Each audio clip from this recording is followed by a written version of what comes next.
নির্মাণের শুরুতে জানুন সিমেন্ট আসল ও নকলের পরীক্ষা তফাৎ। 5টি সহজ পরীক্ষার মাধ্যমে। 1. জমাট বাঁধা বস্তা খোলার পর ভেতরের সিমেন্ট হাতি। যদি ছোট বড় শক্ত দলা দেখতে পান তবে বুঝবেন বাতাসে থাকা আর্দ্রতার কারণে সিমেন্ট জমাট বাঁধতে শুরু করেছে। এমন সিমেন্ট ব্যবহার করা উচিত নয়। 2. দুই আঙুলের মাঝখানে সামান্য সিমেন্ট নিয়ে ঘষুন। ভালো সিমেন্ট মিহি ও মসৃণ লাগবে। যদি বালুর মতো খসখসে লাগে তবে তা ভেজাল বা নষ্ট সিমেন্ট। 3. পানি পরীক্ষায় 1 বালতি পানিতে 1 মুঠো সিমেন্ট ছিটিয়ে দিন। ভালো সিমেন্ট কিছুক্ষণের জন্য পানির উপরে ভেসে থাকবে এবং তারপরে ধীরে ধীরে নিচে তলিয়ে যাবে, কিন্তু নিচে নেমে সাথে সাথে ডুবে গেলে তা ভালো সিমেন্ট নয়। 4.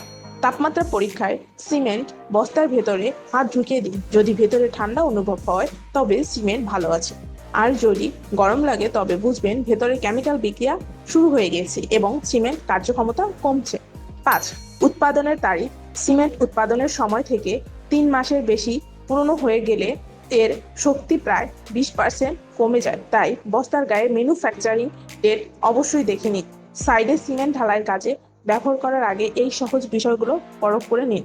সঠিক নির্মাণ পরামর্শ এবং আর্কিটেকচারাল নকশার জন্য স্ক্রিনে দেওয়া নাম্বারে যোগাযোগ করুন আমাদের সাথে। ভিডিওটি দরকারি মনে হলে লাইক শেয়ার দিন এবং চ্যানেলটি সাবস্ক্রাইব করে রাখুন। ধন্যবাদ।